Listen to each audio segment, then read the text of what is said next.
Hey friends, welcome. It's so great to be back here with you. If you and I have not met, my name is Emily with Heartfelt Creations. Today you and I are going to learn how to create this beautiful shaped card together. We're going to do a twist on the color combination, making it more into this beautiful birthday springtime card. It's a great way to add a shape card that is very beautiful, simple, and you'll love the ombre stamping technique that we'll do together. Now, as you are joining me, let me know where you are watching from. Don't be shy. And hopefully today, with it being April 1st, you don't get pranked today. Today, we are not pulling a prank on you. We're just going to have some fun, share some creative inspiration, and get you on a roll with creativity and jumpstart that for you here in April. So we're going to do this with a twist of springtime, so let's get started. We're going to use this beautiful classic frame. It's an all-time favorite that we launched late last year. It's super stunning. I can't wait to share some versatile ways that you can clip it apart, use it to get completely different looks in case you had missed that earlier. So I have some samples in front of me that we'll show you at the very end. So as you jump on, introduce yourselves. Let me know what you're excited about learning and what you have been creating this week. But we are going to be using the Elegant Rose frame. This is an intricate stamp that I absolutely love. It really makes that background of your card is taken care of, and you can just pop a sentiment on, color it, and you're done. You don't really have to do that much more to it. However, if you are a floral fanatic like I am and you wanted to add some decorative flowers to the top, you can absolutely do that. We're going to use the sentiments from this set. Now, I just want to take a little bit of time with this. If you have not seen this or you missed it, this set is an absolute phenomenal set to utilize with your cards. There's a thinking of you, have a wonderful day, and a happy birthday to you. We're going to be using this one. These stamps are designed that you can get a beautiful color tone very easily using an ombre stamping effect, which I absolutely love. And we'll show you how to raise these up, get some beautiful dimensional, and it really creates a stunning focal sentiment that I think you will love.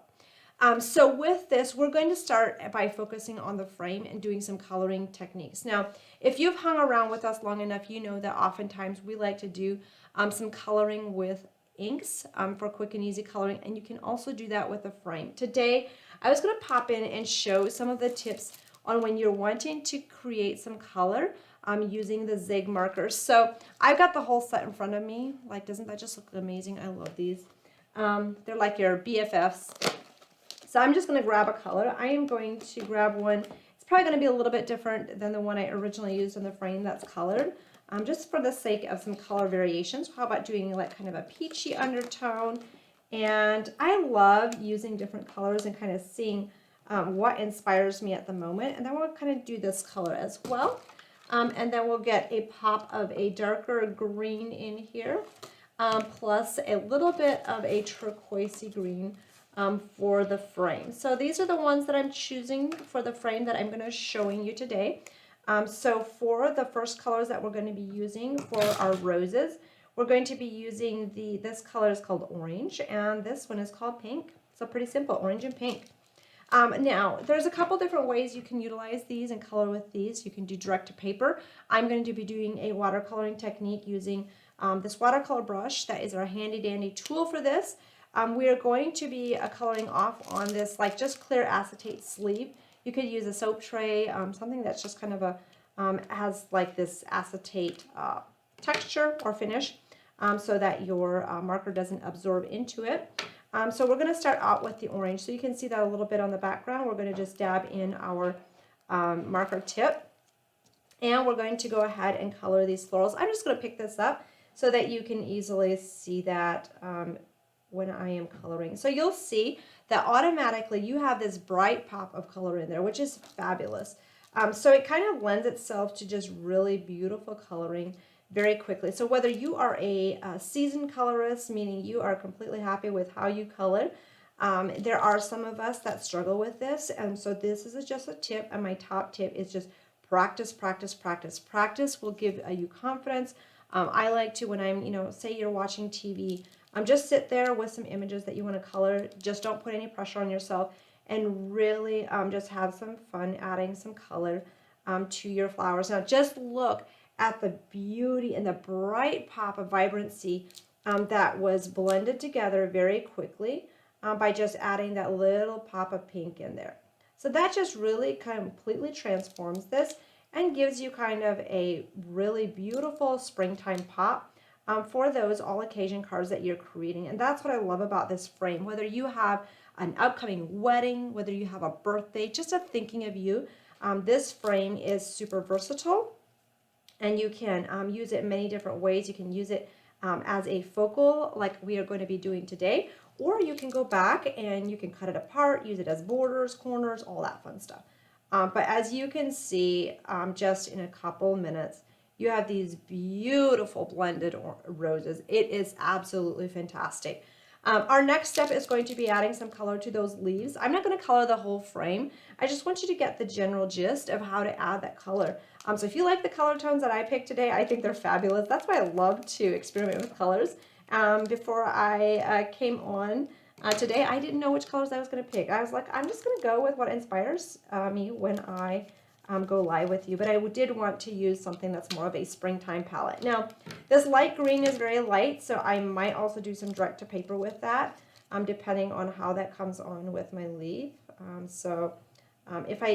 think I'm just going to do that. I'm just going to do a direct to paper with this one, so you can definitely do that with yours if you wanted to. And I'm just going to do that a little bit in the center, and then I'm going to brush off again and kind of pick up that color, and that kind of makes it goes a little bit lighter again. And then if you wanted to bring in a darker pop of green, and we didn't even talk about what color green I'm using. Do you see how that just pops that green up a little bit? Super, super stunning. So this is just a beautiful way to add those really like vibrant greens, those vibrant green palettes for springtime into those flowers. So isn't that just stunning? Absolutely love that. So the color greens that I chose today were the pale green and the May green. So that is the basics of coloring this. And then with this frame, we did a little bit of an aqua green. You could do any color really. Like, I mean, the sky's the limit with that. This one I chose. This one is called turquoise green. This is a pretty vibrant, like turquoisey color, which I am a sucker for turquoise colors. I love that. So we're just going to grab a little bit of that, and you can bring a little bit of that color into this frame and just color that out and just have some fun adding some extra pops of aqua into this. So it has a beautiful springtime color palette. Actually, it reminds me a little bit kind of an Easter color palette right now with that aqua brought in like that. So beautiful ways to add some quick color. You can always go back and add some, darker pops of color in there if you wanted to. So hopefully that inspires you. If you are one of our insider members, you have access to our online classes, and in those classes we have some more in-depth coloring techniques with the Zig markers. In fact, the class I just taught at the end of March, we did some beautiful coloring techniques. So if you haven't watched it yet, I highly recommend you go back and do that. So that is your tips on how to create that. This one I did a little bit of a softer pink, so it's kind of like your pastel-y pink springtime colors. So you get to choose what you want to do with yours. And what you're going to do next is you're going to, die cut that out. And then you can also just do a plain die cut out of your Luxe Gold cardstock. And you can go ahead and add that to the back of the frame, just offset it a little bit. And that will give you that little gold outline that just gives it that very luxe feel and color in the background. And it's so simple, yet such a stunning effect. Now, I don't know if you just saw this morning or not, but with us launching into April, we have a special savings for you in April. Typically, the saying is April showers bring May flowers, but we decided during the month of April, you qualify for a free die set of your choice with a $100 purchase. So it's a great time to get those items on your wish list, treat yourself, and get a free die of your choice with a $100 purchase. That's a die that's valued at like $30, $30 to $35, depending on what you choose. So that's an incredible value. Now, the next question is, okay, Emily, that's pretty, but how do I create a shaped card? So what I want you to do Shape cards are all the rage. It is so beautiful, fun to create, and it's simple. And that's what I love about it, is it looks super elegant, yet it's very simple. So what you're gonna do is take a folded piece of cardstock and choose an oval. You can use whichever size you want. I do like to kind of just lay my oval die on top and kind of see, okay, does that seem to be a good oval option for this? If yes, then you just go for it. So you can cut out your oval and this frame at the same time. So what you're gonna do, or hang on, let's back up. I would not recommend doing it at the same time, and this is why. You wanna go ahead and do this first. Just keep it closed, keep your oval off, forget about what I said, I ran ahead of myself. Tape this die down, just make sure that the blade is extended over the top of the fold line. Run that through your die cutting machine, have that cut it out, and that will get your outline. Then you go back, open up this card base, and cut out your oval so that you don't cut it through the back. So that's where we're going with that one. Thank you for bearing with me on that. And then all you have to do is just go back and add some wonderful glue to the background, and you're good to go. So that is the simplistic beauty of creating with this frame. Now, if you are a crafter, my glue is all gunked up from my last creative episode. So we're just gonna switch to, I didn't clean my nozzle, obviously. Those are the consequences of not being thorough and cleaning it. I'm sure you've experienced that too, right? It's like, why did I not do that? Okay, so we're just gonna go ahead and layer this on top. And then if you wanted to, you could take a decorative piece of cardstock, put it inside to get some color in there if you wanted to. But here's the thing, you know how sometimes your creative mojo takes a hike and you just don't really know what to create? This is where I highly recommend that you just sit down and create a lot of card bases like this. You can just have fun coloring them in your favorite colors, and then you can create this card base, just put it away in your craft room, and you know the next time when, you know, in about 10 days from now, you're like, oh my gosh, I need a quick card for so-and-so and I don't have one. This, you can pull it out, magical. It's kind of like a prank. Maybe this is your April 1st prank. You can bring it out and choose one of these sentiments. Just use the ombre stamping technique and boom, you have a card. That looks like you spent hours creating it. How fun is that? So we're gonna go ahead now, switch gears a little bit and do the ombre stamping technique. And like the rest of the the coloring combinations I was talking about, there are so many different ones. You know, obviously this one has more of a pinkish burgundy color combination, and it's beautiful. It's stunning. Here's another variation of this using the ombre stamping technique, or you could do, you know, something that's solid. Like look at this one, so pretty with the glitter. Oh my gosh, like you can glitz glam that up and just have a lot of fun. Like I am a sucker for these. I can't get enough of them. And oftentimes I actually find that I kind of forget to make sure that I have the sentiments that I need. I'm more hyped up about all the pretty flowers and stuff. So these, I love that they have the ornate decorative words that are a little bit more focal, so I can have some fun decorating those as well. So those really excite me. So this color that I'm using first is Lighthouse. And you'll see how I just went tippity tap over the top of that rubber, and we will graduate to the next color. So I did my darkest color first. You could do the entire base first with a light color, whichever you find easiest for you, but I am going over the entire part of the rest of the words with vibrant fuchsia, with the exception of the areas that I did the lighthouse color. But I do make sure that I tap the vibrant fuchsia over the lighthouse color to make sure that I have a great blending of color where that color meets. Then I'm going to go in with my third color, and that is the Rose Madder, and that one you just go back and that will kind of lighten up some of those words in there. And we'll see what we get. I always find that it's kind of like a surprise. Like every single time it turns out a little bit better or a little bit different in your color combinations just based on how you layer that together. So just give it some firm, even pressure. I did not ink the outer edges because I wasn't going to use those, so that's why those are not really colored. But there you have that gradient of color, absolutely beautiful. How stunning is that? You have that color so quickly, and it's simple to do. Your next step is going to be die cutting them out, and this die gives it a really intricate look, which I absolutely love. So here we have that all die cut out. And I highly recommend, if you want to add some dimension to it, you can do anywhere from 2 to 5 layers. It gives it kind of that chipboard feel and really gives it some dimension very easily. So what we're going to do is go ahead and layer this on top of just the plain die cut pieces. And then that will be ready to be cut apart, and we can layer it onto our card in whatever way we want. So we're going to go ahead and do that. Now, when you're using these sentiments, you can use them together, just like they were designed for, but you will oftentimes see us cutting them apart so that they can be arranged in different spaces on your card, which I absolutely love, and it just increases the versatility with these dies, which is phenomenal. Okay, so we're going to go ahead and ta-da! That is glued together, and then I'm just going to trim some pieces off that I will not be using with this today. So we are going to just trim off those flowers at the end. And seriously, just keep those flowers. If you did stamp them, you could keep those flowers, and you can use these as little filler embellishments, which is really pretty. So you can totally do that however you want. So I'm just going to clip these off.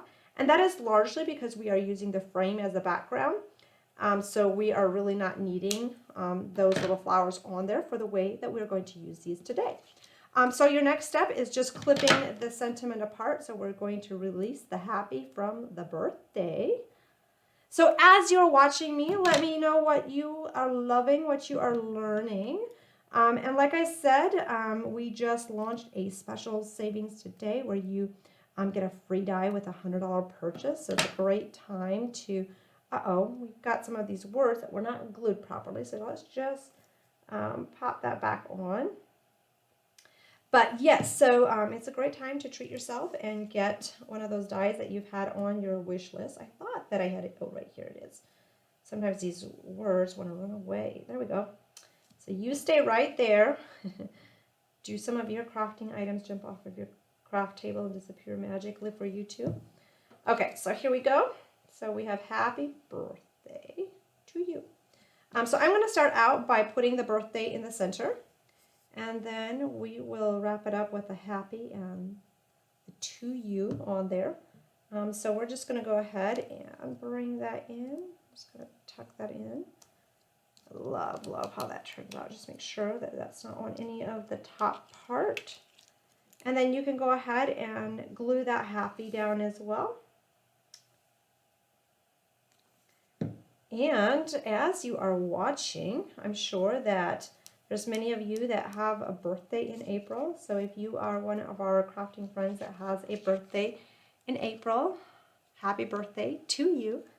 And then you could go ahead and just put, the to you on the inside so that you see it when you open, or you can go ahead and just put those on the frame on the outside, which is what I'm going to do today. So super simple, super elegant, and this card is totally mailable, which is absolutely amazing. And then if you want to take it to the next level, you could definitely add, some more like classic roses or some of your favorite dimensional flowers on the top of this frame, and you're good to go.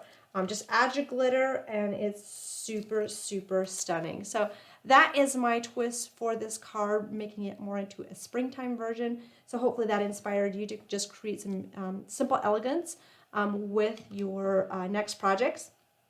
Before I go, I did want to show you some more variations on how you can use this incredibly versatile frame. Like the versatility of this always blows me away. So we were talking about coloring, but if you look at this frame here, it was just stamped in multiple colors of pinks blended together, and then adding some dimensional flowers on top completely changes the look of it and is absolutely stunning. On this one, this is just your traditional A2 size card using one side of the frame, doing some beautiful color work on that, and then adding that happy birthday in a beautiful green with that sparkle of glitter and coloring those flowers. Such a stunning way to use that one as well. So here's another one, which is just using that happy birthday in the center. And then here's one that is just really highlighting the elegance of the frame, embossed with the gold. So I always think oh my gosh, how many different ways can you really use this? So you can pair it with other decorative dies. So the versatility of this, absolutely stunning. Here is one of those frames with some more beautiful dimensional pieces. Then here it is in yellow, and I love how this 3D pops up, and then you have another sentiment on an oval in the background. So you get to choose how you want to put it together using your favorite color schemes. So hopefully we jump-started your April with some creativity that will help you get started at creating those springtime cards. And if you've been in kind of this creative funk from the winter, springtime is hopefully right around the corner. We have hopes that the sun has been found, and we're starting to see it here in Indiana, which is amazing. We're so grateful for that. So with that, thank you so much for joining me today. Share this video with your other crafting friends. And as always, happy creating, and treat yourself. Get those items on your wish list, and you qualify for a free die of your choice with a $100 purchase. That's a value of $30 to $35, which is amazing. So happy shopping, happy creating. We'll see you next time. Bye.